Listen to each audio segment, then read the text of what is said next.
Kanalımdan ve mutfağımdan herkese tekrardan merhabalar. Bugün sizler için içerisinde maya ve kabartma tozu olmadan şöyle balon gibi kabaran çok pratik bir pişi tarifi hazırladım. Çok kısa sürede çok kolay bir şekilde kahvaltı sofralarınız için hazırlayabileceğiniz bu pratik pişi tarifimin hemen yapım aşamasına geçiyorum. Hepinize iyi seyirler dilerim. Pişi tarifim için gerekli malzemeleri öncesinde hazırladım. Şimdi yoğurma kasemi alıyorum ve içerisine 200 mililitrelik klasik bir su bardağıyla sulu kıvamlı yoğurdumu döküyorum. Bu tarifte mutlaka sulu kıvamlı bir yoğurt kullanın. Katı kıvamlı yoğurt kullanmayın. Şimdi de içerisine bir tane yumurtamı ilave ediyorum ve ardından 1 yemek kaşığı üzüm sirkemin içerisine şöyle 1 çay kaşığı kadar karbonatı ekleyerek güzelce bir köpürtüyorum. Şöyle karıştırıp köpüren karbonat ve sirkeyi hamur malzemelerimin içerisine aktarıyorum. Bu tarifimizde maya kullanmıyoruz, kabartma tozu da kullanmıyoruz. Sadece sirke ve karbonatla çok güzel kabaran pişiler yapıyoruz. Ben şimdi de içerisine 1 tatlı kaşığı kadar tuzumu ilave ediyorum. Tüm malzemeleri güzelce karıştırdıktan sonra da ilk aşamada 2 su bardağı unumu ilave ediyorum. Unu ekledikten sonra spatula yardımıyla yine güzelce bir karıştırıyorum ve pişi hamurum ağırlaşıp yoğunlaşana kadar spatula ile karıştırmaya devam ediyorum. Sonrasında hamurum yoğunlaşınca spatulayı bir kenara bırakarak yoğurma işlemine elimle devam ediyorum. Bu aşamada yarım su bardağı daha unum var yanımda. Onu da yavaş yavaş ekleyerek kase içerisindeki hamurumu güzelce toparlıyorum. Toparlanan hamuru şimdi unlamış olduğum tezgahımın üzerine alacağım ve tezgah üzerinde en az 3-4 dakika boyunca özlü güzel bir kıvam alıncaya kadar yoğurmaya devam edeceğim. Bu pişi hamurumuz hafif ele yapışan kıvamda özlü güzel bir hamur olacak. Şöyle yakından da size son kıvamını göstermek istiyorum. Bu kıvama gelince artık un ilave etmeyin ki hamurunuz sertleşmesin. Ben toplamda 3 su bardağına yakın un kullandım. Sizler de lütfen ununuzu kontrollü olarak ekleyin. Şöyle üzerine kaseyi kapattım. 2-3 dakika kadar da böyle dinlendirdim. Pişi hamurumuzu bugün nişasta ile açacağız. Şöyle yanıma biraz nişasta aldım ve elimle serpiştirerek hamurumun üzerini ve altını güzelce nişastalıyorum. Sonrasında elimle şöyle üzerine bastırarak hafifçe pişi hamurumu genişletiyorum. Ben tarifimde buğday nişastası kullandım. Sizler de dilediğiniz nişastayı kullanabilirsiniz. Şimdi üzerini ve altını güzelce nişastaladıktan sonra merdane yardımıyla pişi hamurumu açmaya başladım. Bu aşamada hamurunuz güzel yumuşak bir kıvamlı olduğu için sizi hiçbir şekilde yormayacaktır. Pişi hamurunu açarken kenarlarının ve ortasının her yerinin eşit kalınlıkta olmasına özen gösterin. Şöyle merdane ile kenar kısımlarını özellikle bastırarak güzelce pişi hamurunuzu büyütün. Size şöyle kalınlığını da göstermek istiyorum. Çok inceltmeyin, çok kalın da olmasın. Bu kalınlıkta olması yeterli.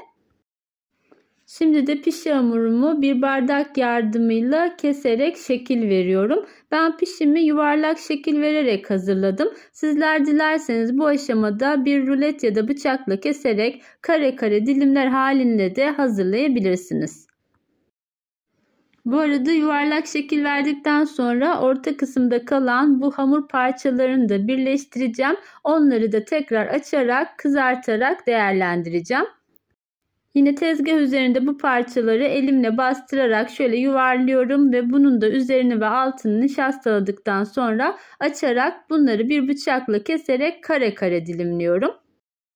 Tarifimi tam da buraya kadar izleyenlere küçük bir hatırlatma yapmak istiyorum. Kanalımı ilk kez bu videom sayesinde izliyorsanız eğer ve kanalıma hala abone değilseniz abone olmayı ve tariflerimden önceden haberdar olmak için de bildirim zilini açmayı unutmayın lütfen. Evet, bu kalan parçaları da bu şekilde bıçakla keserek hazırladım. Sıra geldi pişilerimizi kızartmaya. Bunun için uygun bir kızartma tenceresini ocağımın büyük gözüne aldım ve sonrasında içerisine şöyle 1 su bardağı kadar sıvı yağımı döküyorum. Bu arada pişilerimizi kızartmadan önce varsa üzerinde fazla nişasta kalıntıları, onları da temizlemeye özen gösterelim. Şimdi kızartma tavamın içerisindeki yağı kontrol ediyorum. Güzelce kızdıktan sonra pişilerimi yağımın içerisine atarak kızartma işlemine başlıyorum. Pişilerinizi tava içerisine atarken lütfen dikkatli yerleştirin ki elinize kızgın yağ damlamasın. Bu arada tavanızı da şöyle sallayarak kızartmaya başlarsanız pişileriniz bu aşamada hızlı ve daha güzel bir şekilde kabarmaya başlayacaktır. Ocağımızın altı da yüksek ateşte olduğu için bu aşamada başından ayrılmayalım. İlk olarak arka yüzünü kızarttıktan sonra çevire çevire güzelce kızarıncaya kadar pişilerimizi kızartmaya devam edelim. Bu yapmış olduğumuz pişi tarifi hiçbir şekilde yağ çekmeyen, aynı zamanda balon gibi kabaran çok da lezzetli bir pişi oluyor. Bu pişi tarifini ben senelerdir yapıyorum. Çocuklarım da çok seviyor. Çok kısa sürede hazırlandığı için de benim de en sevdiğim pişi tarifi açıkçası. Şimdi kızaran pişilerimi bir havlu kağıt sermiş olduğum servis tabağının içerisine alıyorum. Evet, içerisinde maya ve kabartma tozu olmadan sizin de gördüğünüz gibi balon gibi şişen çok güzel pişilerimiz oldu. Hiçbir şekilde yağ çekmiyor. Aynı zamanda da çok pratik ve çok lezzetli bir pişi oluyor. Tüm hazırlamış olduğum pişiler bitene kadar aynı şekilde pişilerimi kızartma işlemine devam ediyorum. Bu arada pişiler kızardıktan sonra kalan yağımı da size göstermek istiyorum. Pişiler hiç yağ çekmedi. Bu yağ da artmış oldu. Bunu soğuduktan sonra bir kavanozun içerisinde muhafaza edebilirsiniz. Evet, bugün sizlere çok kısa sürede çok kolay bir şekilde hazırlayabileceğiniz, içerisinde maya ve kabartma tozu olmadan da şöyle balon gibi kabaran çok lezzetli bir pişi tarifini sunmak istedim. Umarım bu tarifim sizlerin de hoşunuza gitmiştir.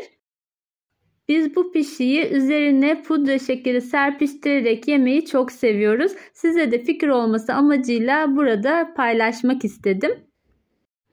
Evet, bir tarifimin daha sonuna geldim. Beni buraya kadar izlediğiniz için hepinize teşekkür ediyorum. Tarifimi beğendiyseniz eğer beğeni yapmayı ve kanalıma destek olmak için abone olmayı unutmayın lütfen. Tarifim hakkında varsa sorularınız, görüş ya da önerileriniz yorumlar kısmına bekliyorum. Tarifimi deneyecek olan herkese de şimdiden afiyet olsun diyorum. Başka güzel tariflerde yeniden görüşmek üzere. Hoşça kalın, sağlıcakla kalın.